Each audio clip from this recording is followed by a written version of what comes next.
The doctors gave up. Machines hummed without meaning. An 8-year-old girl lay trapped between life and death, and her billionaire father was powerless to reach her.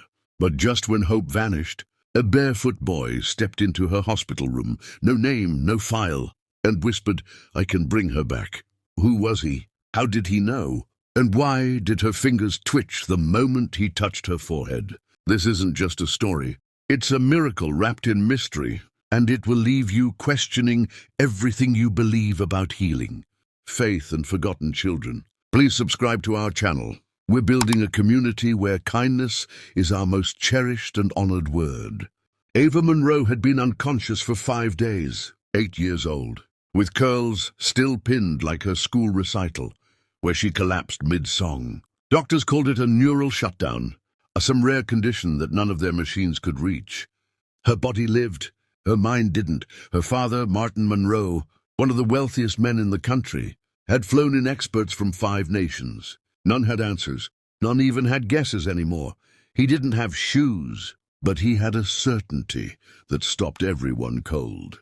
The boy couldn't have been more than 10, clothes 2 sizes too big, sleeves fraying, and dark brown eyes that didn't blink. "I need to see her," he said. "Now?" The nurse looked shaken. "Mr. Monroe, he came alone. No parents. No ID, but he says Ava's calling to him." Martin stared. "Who put you up to this?" "No one," the boy said softly. "She just wants to come home." But she's scared. That's when the monitors behind Ava twitched. A billionaire stood frozen, because something in that boy's voice felt truer than any diagnosis. He didn't explain. He just walked past everyone and placed his small hand on Ava's forehead. Martin snapped, "Stop!" "She remembers your voice," the boy whispered. "But not the version you use now." What's that supposed to mean?" The boy didn't answer. He just said, "Talk to her, like you used to, before the deals, before the headlines." Martin's lips trembled. He turned to his daughter. "Ava, it's me." The heart monitor beeped again. "What did you just do?" Martin demanded. The boy looked up. "Nothing." "You did that?" Martin felt dizzy. "She hasn't moved in 5 days." "She's not broken," the boy said. "She's hiding." Martin shook his head. "You can't just walk in and—" "Speak again," the boy said calmly. So Martin leaned close. "I should have been there." "I'm sorry, baby. I was flying home from Tokyo. I watched the video of your fall on my phone." And then her finger twitched. In a room full of machines, one whisper from a father shook the silence more than all the alarms. Ava's lips parted, not words but movement. The nurse gasped. "Oh my God." Martin's knees buckled. "Ava?" The boy turned toward the door. "Tomorrow. Same time." "What? Wait, where are you going?" But the boy was already gone. Martin checked every hallway. No records. No cameras saw him enter. No badge swiped. No one knew his name. And yet, when Ava's eyelids fluttered in her sleep, Martin knew the boy would return. By day 6, Martin Monroe didn't believe in miracles. He depended on one. He sat all night beside Ava's bed. Her color was warmer, her breathing more rhythmic. He reviewed footage. No angle had caught the boy entering or leaving. It was like he appeared from somewhere else. At 12:15 p.m. sharp, the boy walked in again. Same coat, same stillness. Martin didn't shout this time. He stood up slowly. "Who are you?" The boy answered, "Someone who still listens." No one had ever silenced Martin Monroe in a boardroom, until a boy without shoes made him speechless. "I don't understand," Martin said. "You don't need to," the boy replied. "You just need to feel." He placed his hand over Ava's chest. "Say the thing you've never said." Martin looked down. "Ava, I failed you, not just last week. For years, I showed up with gifts, not with me. I kept chasing more so I wouldn't feel less." The boy nodded. That's what she was waiting for. A long breath escaped Ava's lips. The machines didn't detect the shift, but the father did. Tears streamed down Martin's cheeks. "She's not fully back," the boy said. "But the door's open now." Martin reached out. "How can I thank you?" "You can't," the boy replied. "This isn't a trade. It's a return." "To what?" "Truth. Some children play games. This one walked through grief like it was a room he knew well." "Why her?" Martin asked. She's not the only one, the boy answered. Martin frowned. What does that mean? The boy only smiled faintly. You'll understand in time. Then he turned and left again. But that night, Ava opened her eyes. The first thing she whispered wasn't Daddy. It was, You found me. Martin broke. Yes, baby. I found you. And in that moment, the world tilted. Because she hadn't spoken in days, and now her voice was clear. Doctors rushed in. Nurses called it unexplained neural recovery. Martin knew better. The boy never returned. No one saw him again.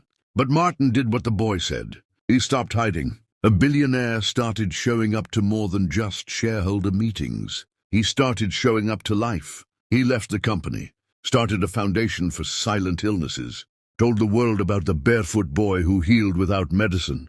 Some laughed, others listened, but Martin never stopped repeating it. He walked into the hospital with no name, and he brought back the only thing that mattered. The world called it a recovery, but Ava called it a return. She didn't remember the machines or the doctors. She remembered floating. There was a sound, she whispered to her father. A heartbeat, but not mine. Martin leaned closer. What did it say? Ava turned her head slowly. It said, Come back when you're safe. Martin asked, Who said that? She looked out the window. The boy with no shoes. The more she healed, the more questions she asked. About a boy only she and her father had seen. She asked for him daily. Did he come back, Daddy? Martin shook his head. Not yet. Ava frowned. He said he would, when someone else needs him. That night, she drew a picture of him from memory. It showed the boy standing in water, holding a lantern, but the lantern wasn't lit. Why no light? Martin asked. Because he only lights it when someone's soul is ready. 2 weeks later, a nurse at a different hospital saw the same boy. Same coat, same stillness. He stood at the bedside of a comatose veteran. No one knew how he got in. Security was called, but by the time they arrived, the veteran was awake and crying. The only thing he said, my daughter forgives me. The man hadn't spoken to his daughter in 18 years. She died in an accident. There was no way anyone knew, except somehow. Someone did. Whispers spread. Some called him a hoax. Others called him an angel. But those he touched never questioned. Ava kept improving. Martin, once a skeptic of anything unmeasurable, started journaling every word she said. She told me stories, Ava whispered one night. About the girl in the tower. About the woman on the train tracks. About the baby who never cried. Who told you? The boy. He knows everyone's in between. Martin asked, What does that mean? Ava only smiled. It means he comes when you stop pretending.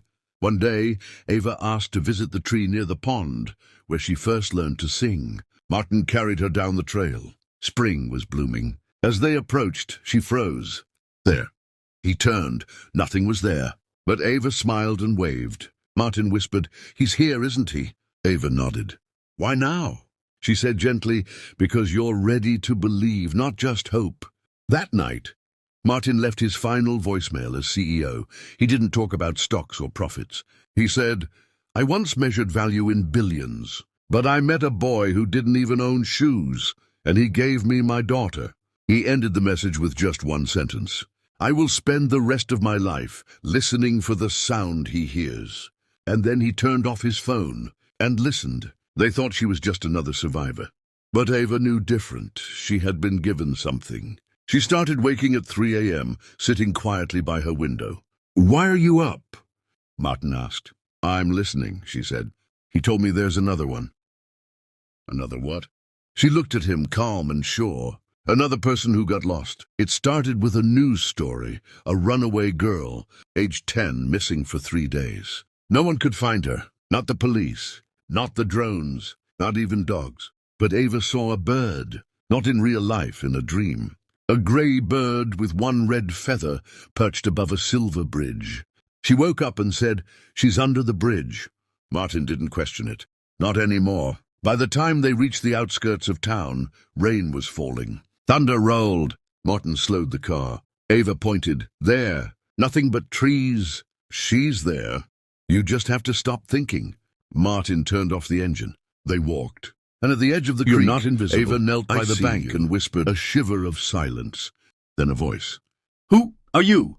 A mud-covered girl crawled from beneath a drainage pipe, trembling. Her eyes were wild, haunted. Martin pulled off his coat and wrapped her gently. "You're safe now." But the girl stared at Ava. "He told me you'd come." Ava's breath caught. "The boy?" The girl nodded slowly. He said, "The girl with the voice will find you." And then he lit his lantern. Back in the hospital, the girl barely spoke, but she drew the same image Ava had drawn weeks ago. A boy in water with a lantern. But now the lantern was glowing. Martin showed the drawings side by side. Two different girls. Same boy. Same message. Faith doesn't come from answers. It comes from being found. For weeks, doctors celebrated her awakening. Specialists called it spontaneous remission. But Alton Reeves knew better. And so did Ava. She remembered nothing about her coma, but she remembered him, the barefoot boy, with the quiet voice and steady hands. He wasn't a dream. He was the reason she came back.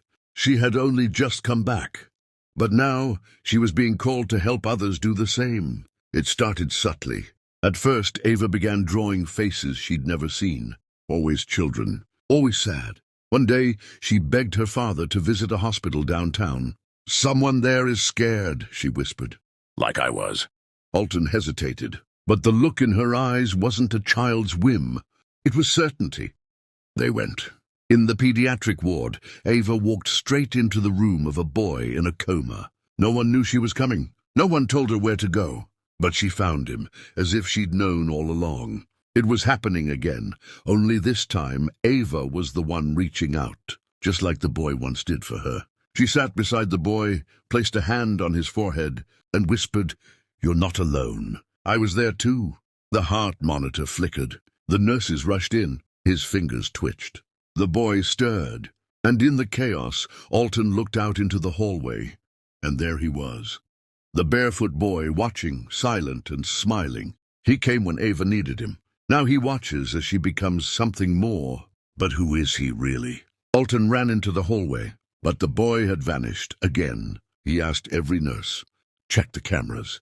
No records. No prints, no name. At home, Ava kept drawing more faces, more children.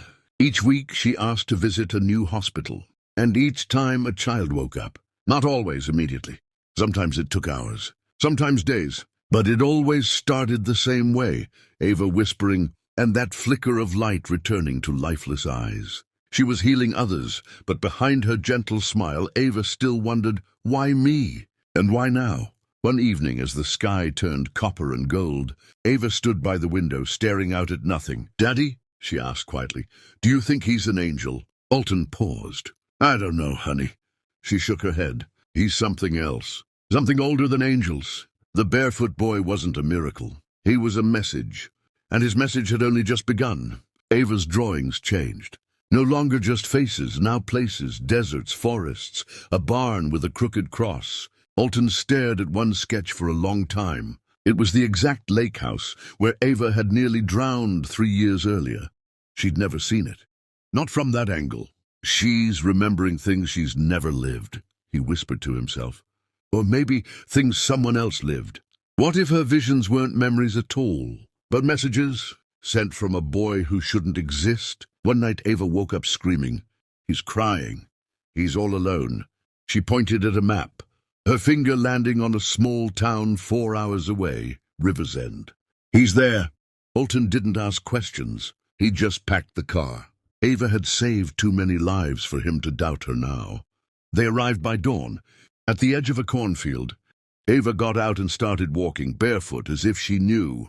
In a field kissed by morning fog, a little girl followed invisible footsteps. Toward a truth no one was ready to face. Through tangled brush and rusted wire, Ava found it, a rotting shack with a collapsed roof. Inside, silence, dust, and a boy's jacket folded neatly on the floor. She picked it up. On the tag, faded ink spelled a name, Micah. Her voice trembled. "That's him!" But how? Micah had no home, no records, no past, just a name, and a trail of miracles. Micah wasn't a mystery anymore. He was a key left behind to unlock something the world had forgotten. Ava wore the jacket home. That night she dreamed again, only this time she was him. She ran barefoot through fire, climbed hills with bloodied knees. She held the hand of a child dying in a war zone.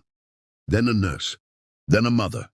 Every time someone opened their eyes, as he disappeared, Micah hadn't just helped her. He'd been doing it forever. Micah didn't belong to one place or one girl. He belonged to the broken, to anyone who'd lost their light. Alton watched Ava sleep, the jacket still wrapped around her. He finally understood. This wasn't just healing, it was calling. Ava had been chosen, not to be saved, but to carry something forward. The kindness Micah gave. She was now giving back. But why her? And why now? In the window's reflection, Alton saw a flicker. A barefoot silhouette, watching. Micah wasn't gone. He was waiting, watching, and soon he'd speak. The next morning, Alton found sand in Ava's bed. Not dirt, not dust, sand. She hadn't left the house. But the grains were fine, wind-blown, like they came from a desert. Ava held up her drawing from the night before. A sun-bleached chapel.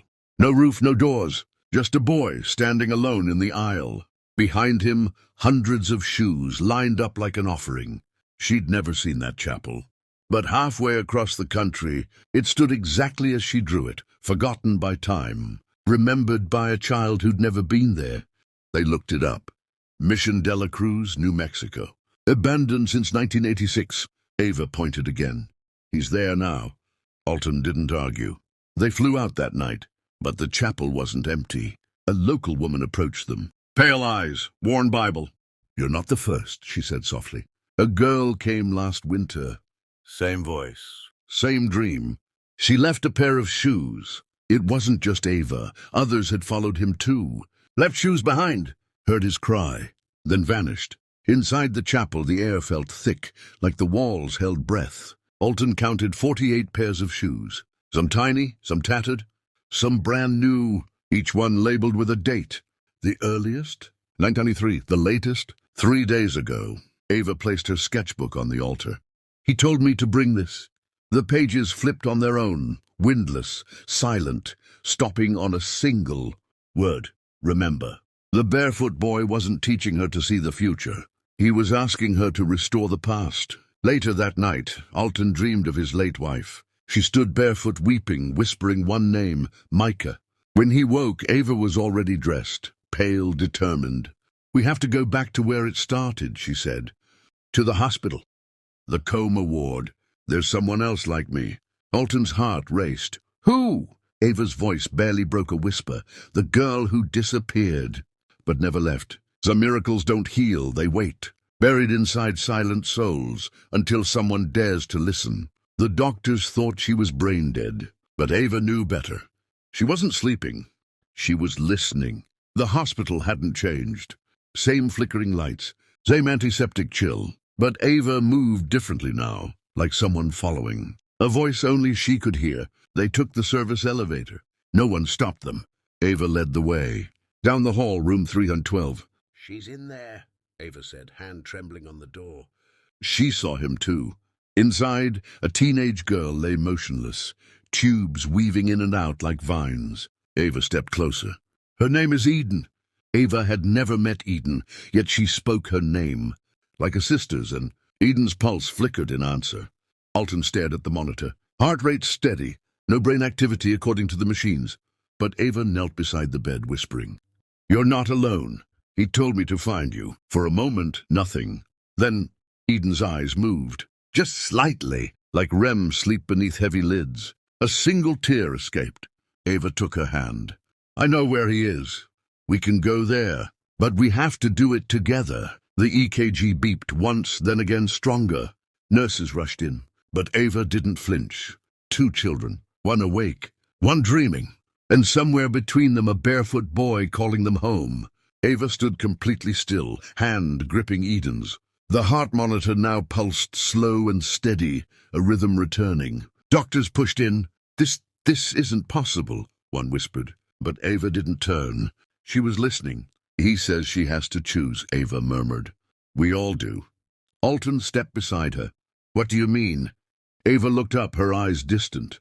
She's at the place in between, and he's waiting by the door, just like he did for me. Outside the room, a nurse shouted, "There's a boy, Barefoot, in the West Wing." He asked for Eden by name. Then he vanished. Everyone froze. Alton ran into the hallway. Nothing. No child, no footprints. Just a trail of warmth in the cold tile corridor. Back in the room, Eden's lips trembled. A whisper barely audible. "I see him." Then silence. Everyone leaned in, and Eden smiled. A single word escaped her lips. Faith. Who was he? Why did he choose them? And how many others are still waiting to be called back? From the edge? If this story stirred something in you, please subscribe. We're building a place where kindness, mystery, and miracles collide. And where one whispered word can change everything. Drop a comment. What do you believe happened that day? And have you ever met someone who vanished too soon but left something behind?